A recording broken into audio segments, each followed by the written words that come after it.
Hello loves, and welcome to today's video. Today's reading vlog is going to be dedicated to one author that I have been really interested in reading for a while and just hadn't gotten around to yet. That author is Brom, and he has a new book coming out in September, so I figured now was the time to catch up on his backlog before that book comes out. His new release, which I have a ebook copy of, is Evil in Me, and I am obsessed with the cover of it.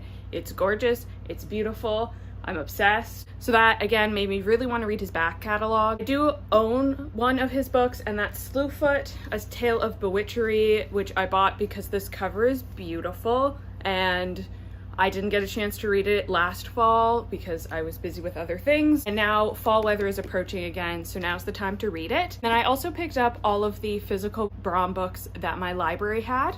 One of them is Krampus, a Christmas one, obviously. Krampus the Yule Lord. I've heard mixed things about this, but I definitely want to read it and form my own opinion. We have Lost God, which I hadn't heard of before until I was searching my library, but also has a very stunning cover.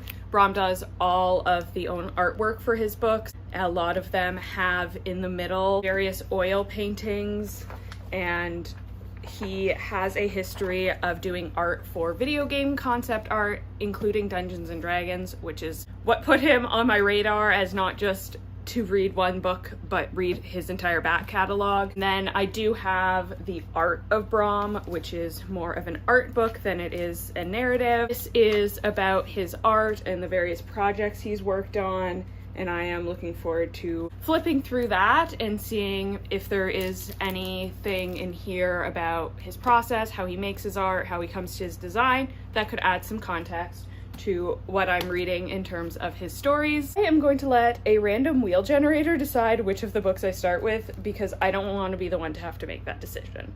So let's see what the wheel decides, see what it gives us.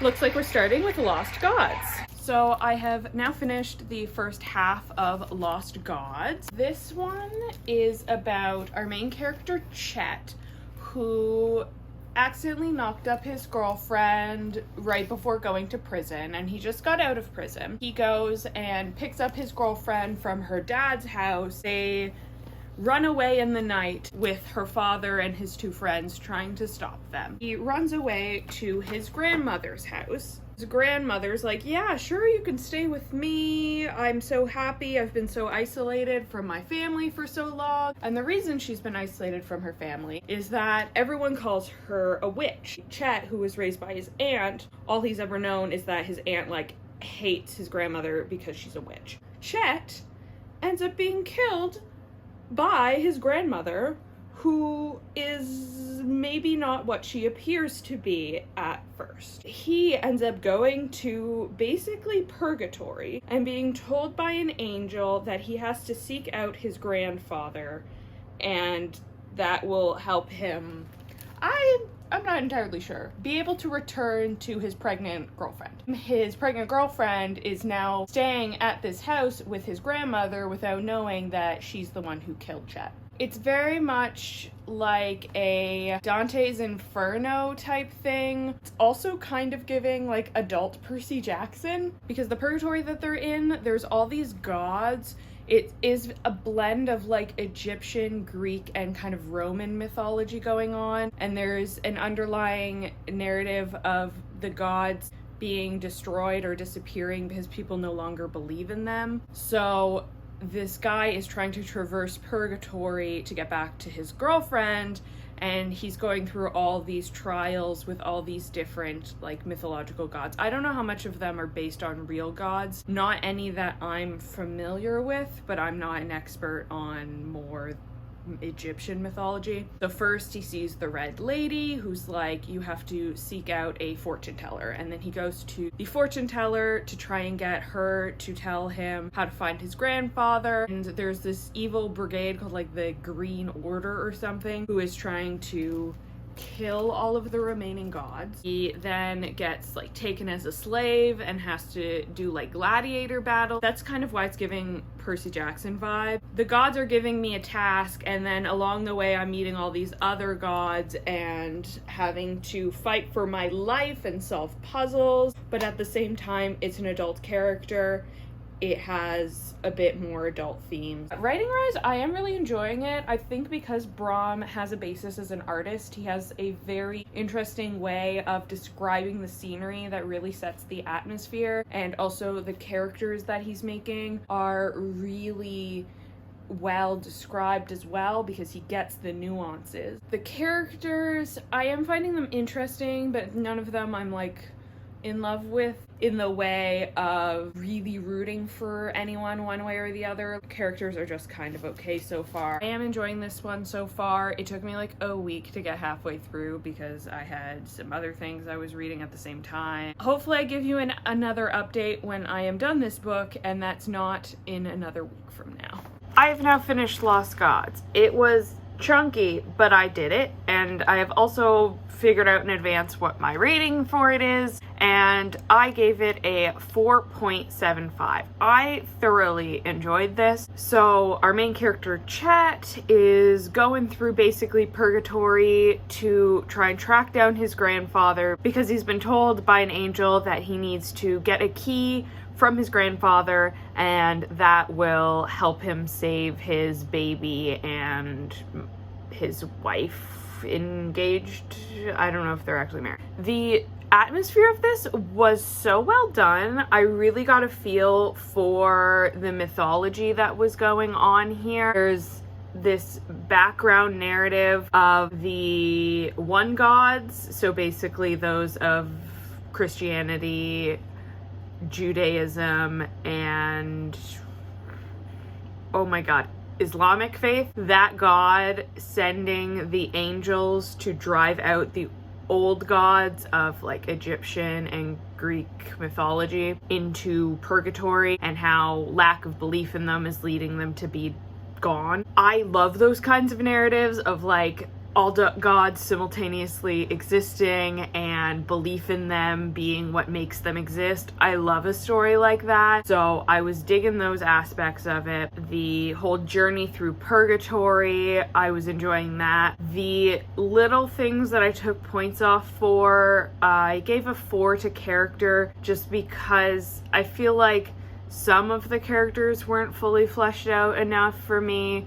I was so interested in the grandmother character, who is a Lilith, not Lilith capital L, but a Lilith. I was really interested in that, and I kind of wanted a bit more backstory about that. I also gave a 4 to plot. Through the background of Chet's narrative through the underworld, there's also this like green coat faction which is trying to kill the old gods and basically like take over the underworld under the leader of the souls instead of being under the leadership of the gods. I don't know how much that actually added to their narrative, and any of the times the chapters were focusing on that narrative, those characters, it kind of took me out of it a little bit. So I could have done with less of that, or like none of that, honestly, and maybe have cut down on some of the 500 pages of this. But overall, I did enjoy the plot. I enjoyed the atmosphere that was being built, and because Brom is an artist, a lot of the descriptions were very vivid and very easy to picture in my head. Of the little paintings that have been done for this one, I think that Davy and Billy are my favorite. I don't know how well this shows up in camera because it's kind of dark. That one was my favorite of this one. I know I said in my very first update of this video that I was going to use a random wheel to pick which of the books in which order I was going to read, but Lost God took me a lot longer to read than I thought it was going to, and I have an obligation to review Evil in Me before the release date. So I am now going to read Evil in Me and manually choose my order for the moment. I will give you updates when I have hit the halfway point in Evil in Me. So I have finished the first half of Evil in Me. I do not have a copy with a cover because mine is an ARC. The basic plot here is our main character is Ruby, and she's currently on probation because she got caught dealing drugs with her boyfriend, but it was really her boyfriend that was doing the actual dealing. She just got blamed for it. She has like a week left in her probation, and then she's gonna move out of the state to be with her best friend and leave this shitty town and her shitty family behind. While she's taking care of this elderly Jewish man, he's Jewish is relevant, she hears this ring kind of singing a song to her, and she breaks into his house in the middle of the night to steal this ring because it's like calling to her, and turns out it's this relic that contains part of a demon. When she puts the ring on, the demon doesn't possess her directly, a slave of the demon does. The slave is this like mythical creature, which I think they had a Hebrew name for it, so I didn't remember it and wouldn't want to butcher the pronunciation anyway. Like a draft human, where it's a creature that God created but never fully gave life to, and then went on to make humans instead. So Ruby is now possessed by this, and the old Jewish man turns out to be the brother of someone who is in this ancient order who protects the world from relics and can do magic. Her and this Jewish man are trying to figure out how to unpossess her. In the meantime, they've like temporarily stopped from the demon being able to take her over. So she has this draft human in her head, but the demon can't take over. It's this slave to this demon who's like, hey, maybe I don't actually want to go back to her. I can help you. And Ruby, working with the old Jewish man, his name is Josh, which just throws me off because to me, Josh is like a 16-year-old boy name and not an older elderly man. I know it's a biblical name, but still. The pacing on the book took me a while to get into. The first quarter of the book is just kind of Ruby going about her daily life with like her shitty stepdad, old lady at the YMCA who says that she's teaching demon music to children, and trying to make it through her last week of probation while dealing with some anger issues. That was so slow at the beginning, so slow.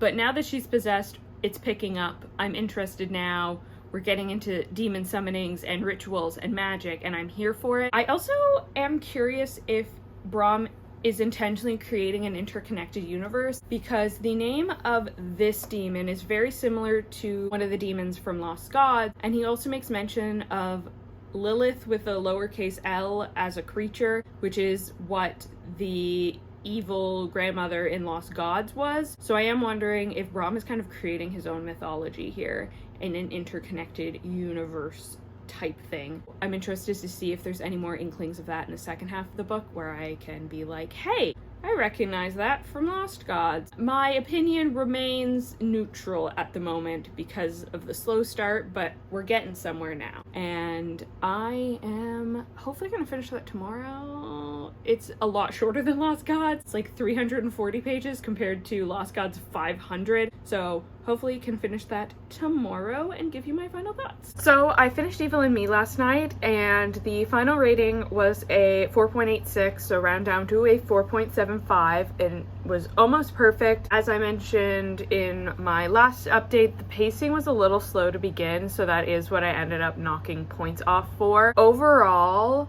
I really enjoyed the characters. So we have Ruby, who's our main character, down on her luck, wannabe punk star who is possessed by this demon. We have Beale, who is the like not actually demon possessing her. Tina, her best friend, who moved to Atlanta to become a punk rocker and ends up helping her. And you have a demon who like gets knocked out and then becomes their drummer. I ended up really enjoying all of the characters, and even the ones that you weren't supposed to like, I did end up at least understanding their motivations, and they were well written. In terms of the plot, it does pick up in the second half because the ritual that they were doing at that halfway point was to create a magical song that if people sung it with enough soul and heart would end up being able to unpossess her. She has to try and record the song and get people to sing along to it to escape. Very much was giving me what the third Bill and Ted movie should have been. Like, it was Bill and Ted's Bogus Journey, but cranked up to a horror level rather than like a comedy level. So overall, I did really enjoy it, and yeah, that one gets a 4.75 for me. Because I had an advanced reader's copy, it didn't have any of the paintings in them that I assume are going to be in the ultimately released version. I might have to see if I can track down a copy of that in a bookstore and just look at the paintings because yeah, I really want to see what visuals go along with the book because I did really enjoy the story of it. Also last night I finished the third Brom book on my list, which is The Art of Brom. This is just an art book. It has a bunch of different artworks of his over the years, and it contains a little bit of biographical information on his upbringing as an army brat, of meeting his muse slash wife, a little bit about his career making Dungeons and Dragons cover art, working for TTRPG companies or TCG companies. Going into this was like, my rating scale for this, because it's not fictional obviously, and there wasn't enough written non-fictional stuff that I would feel comfortable giving it a non-fiction rating. Going into this, I was like, I'm gonna give it half a star for every artwork that I think would make a sick-ass tattoo and would want tattooed on me. I did end up finding 12, so capping out on 5 stars, this ends up at 5 stars because the artwork in it was so cool. My two favorites, let's see if I can find this horse skull with armor. I have an idea for a unicorn skull tattoo, and I'm definitely taking that as inspo to show my artist. And then this one I took photos of as reference for an Apollo tattoo I want to get, because I have Artemis and then I want to get like a matching Apollo tattoo. Overall, very much enjoyed this. Some of them I can't show because they're a little gory or show female presenting nipples. I love Brom's art style. I love the color palettes he uses. I love the balance of beauty and grotesqueness that Brom has. So overall, if you just want to look at some cool art, The Art of Brom, 5 stars. That leaves me with 2 books left, Slewfoot and Krampus. I think I'm gonna read Slewfoot next. I have some doubts as to whether I will be able to get both of them read before I have to get this video up. Slewfoot is a priority because that's what most people know Brom for. If I can't finish Krampus by the time I need to get this edited and up, then I can save it more maybe for the Christmassy season, because it is kind of not the right season to reread that one right now anyway. So I will let you know when I am halfway through Slewfoot. I have hit almost halfway, the like closest end of chapter to the middle of the book of Slewfoot. So far it's about our main character Abatha, who is living in a Puritan town, and her husband dies, and her husband's brother is going to basically take her farmland unless she has a good enough crop this fall to pay off her husband's debts. She, now being a single widower in Puritan times, has to try and take care of the farm and get a good enough crop to do this. Also, there is this forest mystical creature that she calls Samson. The other creatures refer to him as father, who kind of has no memory of who he was before he just recently woke up. He finds that being given offerings gives him magic powers to be able to like revitalize the crops. Wow, what a strange coincidence that is. So at the part I'm at, Abatha has basically just agreed to work with Samson to give him offerings, and then he will help take care of her farm and have a good crop yield. Obviously she lives in Puritan times, so witchcraft, devilry, she could get hanged for this. There's one person who's just kind of accusing her of witchcraft, and that was the chapter I ended off at. I'm enjoying it so far. The plot isn't quite as interesting to me personally as either Lost Gods or Evil and Me. Lost Gods has that kind of Greek myth feel to it, which really gets me, and Evil and Me, like I said, was giving me Bill and Ted vibes.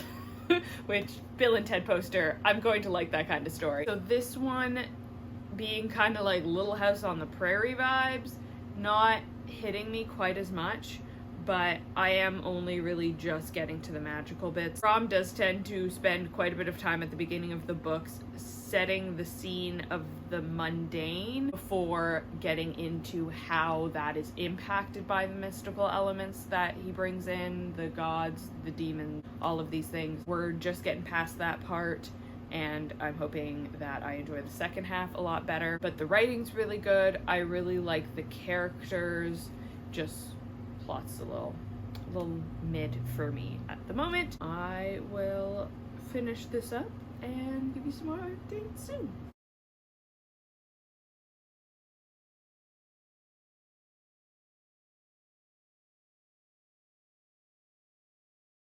So I have finished Slewfoot now. I think it's my least favorite Brom.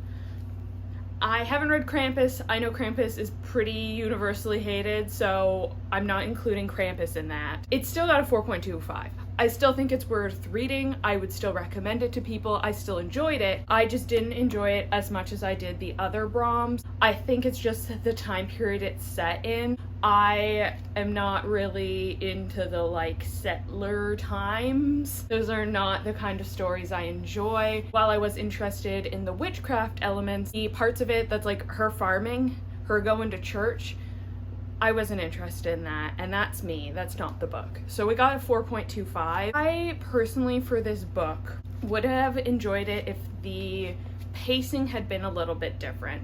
So for the majority of this book, it's about Abatha trying to work with Samson to use his magic to get enough crops that she can survive and not have her land taken away from her. Then it takes until like the last 50 pages for her to actually be put on trial for witchcraft, and that section of it is where the action really picks up, and I felt like it went too fast. So I would have liked if the first half of the book had been a bit shorter, a bit more condensed, and then we could have really reveled in what happened in the last 50 pages. I don't want to say too much about what happens. You are setting up how terrible everybody is in this town. I want to revel in their comeuppance. This one got a 4.25 for me. It's still that world building and the writing and the character building that I really have liked about the other Brom books. Just pacing again a little off for me, and a setting that I'm just not going to connect with as much. For Slewfoot, my favorite photo is going to be the very last one, the wit. I love the mixture of the human figure and the animal, and I feel like this has like a lot of motion to it. So this one is my favorite of Slewfoot. And now here is my ranking of the Brom books that I read. So, controversial opinion, because I know a lot of people really love this, Slewfoot was my least favorite. I'm sorry, it just was. Next is Lost Gods. I think this was just a little bit too long. Had one plotline too many, but still enjoyed it, still would recommend reading it, especially if you're into like the divine comedy, the mythology of the underworld. Definitely a great pick for someone like that. Then we have Evil and Me, which I did end up picking up at the bookstore yesterday because I was in the area. So we'll go with favorite picture in this one. It's a hard pick between Drummer Votto and the demon Shieldeth, because both of these are just so stunning, and I just loved this book overall. That is second best one for me. The best narrative fictional book of this stack for me. I definitely recommend picking this up, and also listening to the EP that Brom worked with the Maxines on for the songs that are mentioned within this, because it just sets the atmosphere so perfectly to pair these two together, which makes the best Brom kind of a little bit of cheating. The art of Brom, because of the absolutely stunning artwork that is in this one. It was also interesting to read about Brom's history and what inspires his work. And another photo from this for the road is this absolutely stunning piece of art.